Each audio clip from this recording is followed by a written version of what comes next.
To me, it's enjoyment. To others, it's business. But to these fishermen, it is life, love, and livelihood. We can't draw a line in between. They are the real heroes.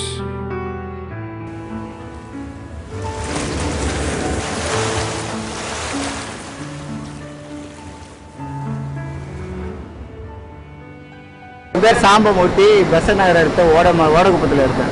எத்தனை வருஷமாக நீங்கள் மீன் பிடிக்கிறீங்க? ஒரு 15 வயசுலேருந்து போகிறேன். கடலில் முதல்ல main engine கரெக்டாக இருக்கணும்.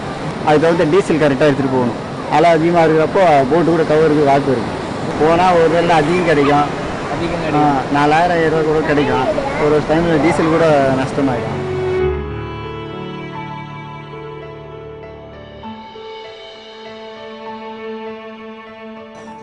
It comes from the Chinese proverb which says, if you give fish to someone for a day, he will not be hungry for the day. Whereas if you give fish, to teach them to catch fish, he will not be hungry for the rest of his life. So our objective is to teach people how to take up issues, how to address it, so that they don't need to depend on anybody to find solutions.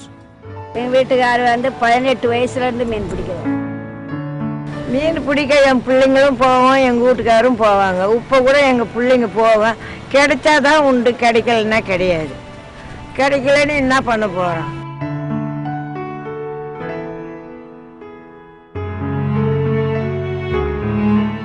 மீனவர்கள் மீன் பிடிக்கிறதோட சரி, அதை கொஞ்சம் பாதுகாப்பாக கொண்டு வர்றது மீனவ பெண்கள் தான். அந்த குடும்பம் முன்னேறணும்னு சொன்னால் மீனவ பெண்கள் தான்.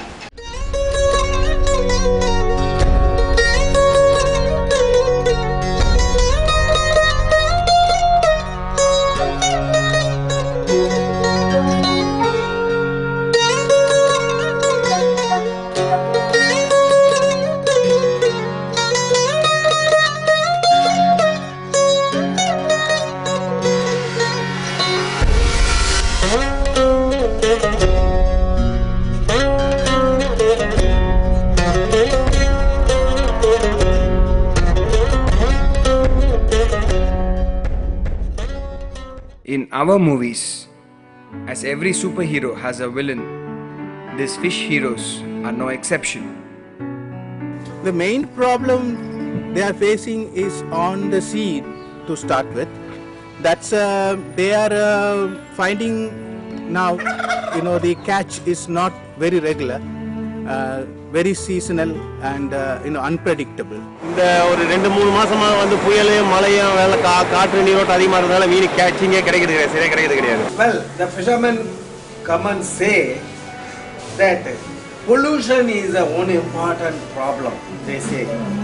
So we used to say fishing is also a cause for reduction in the fisheries population. அலை அதிகமாக இருந்தாக்க போட்டு கவுந்துடும்.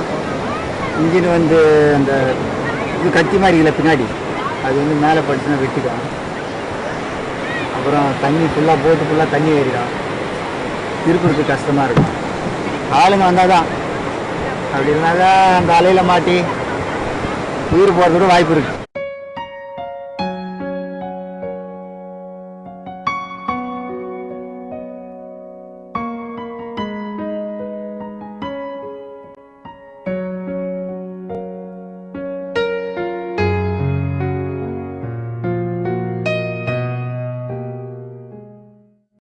வீட்டில் மொத்தம் குழந்தைங்களாம் சேர்த்து ஒரு 15 பேர் இருக்கும்.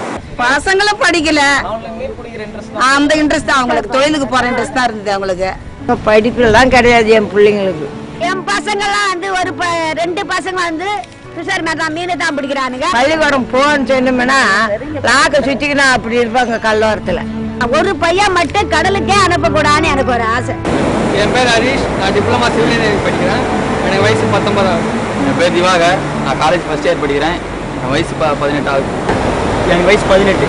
இது மாதிரி காலேஜ் லீவில் எதனா சண்டேஸில் சாட்டர்டே சண்டேஸில் போயிடுச்சுன்னா சும்மா போயிட்டு வரோம். அதில் எதனா மீன் எதனா கிடச்சுன்னா அதை பணம் வீட்டுக்கு நான் சேல்ஸ் பண்ணி எங்கள் செலவுக்கு நாங்கள் பார்த்துருவோம். நாங்கள் சும்மா மத்தியான டைம் தான் தள்ளுவோம். நைட்டு தான் சும்மா நாங்கள் ஜாலிக்கு தள்ளுவோம்.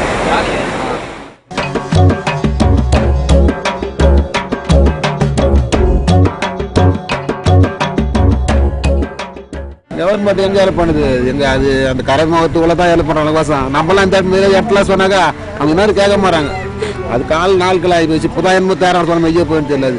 Government has provided fairly little. கடலுக்கு போயிட்டு செத்து இறந்து கூட போறாங்க. இறந்து போக சொல்ல வந்து போயிட்டு வந்து பிசினஸ் டிபார்ட்மெண்ட் போயிட்டு அவங்களுக்குன்னு தேவையான நிவாரண தொகை கேட்க சொல்ல என்ன செய்யறாங்க, இப்ப வரேன் அப்போ வரேன்னு சொல்லிட்டு மாச கணக்கு இழுத்து அடிச்சு மனுஷன் நோக அடிச்சு. கலைஞர் வந்தாரு இல்ல, சின்னதா ஒரு டிவி கொடுத்தாரு, ஒரு சிலிண்டர் அடுப்பு கொடுத்தாரு, அவ்வளவுதான். அவர் வந்து அதை முடிச்சுன்னு போயிட்டாரு.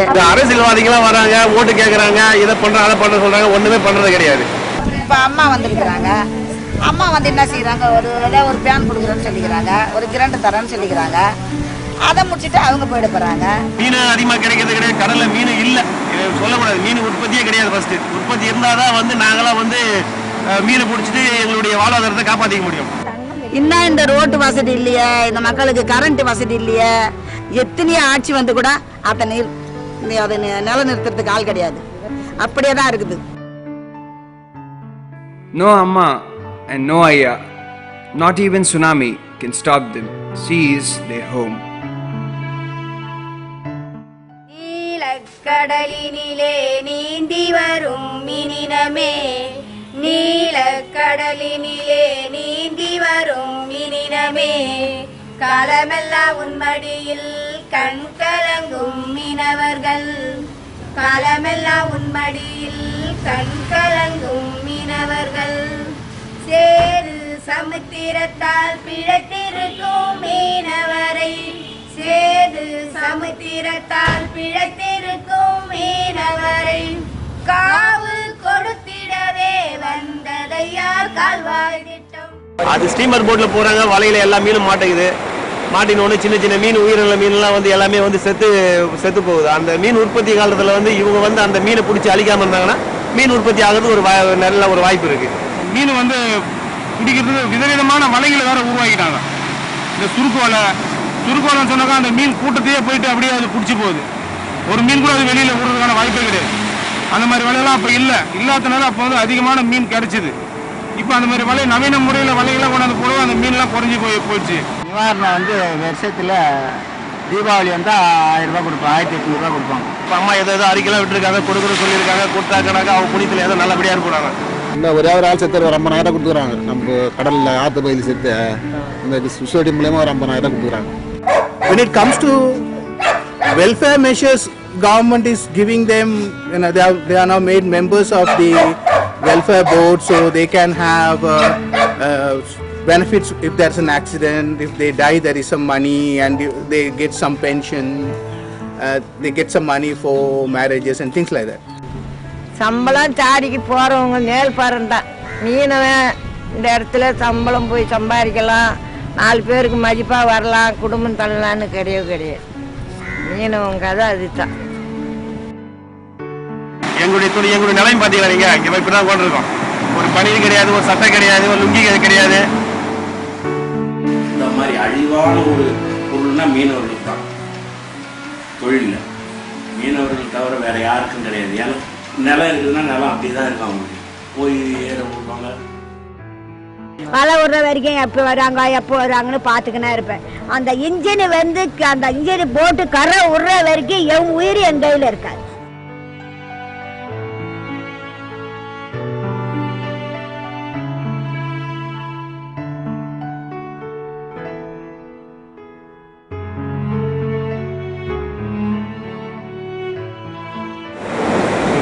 நான் தான் ஹீரோ, எனக்கு பிடிச்ச ஹீரோ. நான் உழைக்கிறேன், நான் தான் ஹீரோ.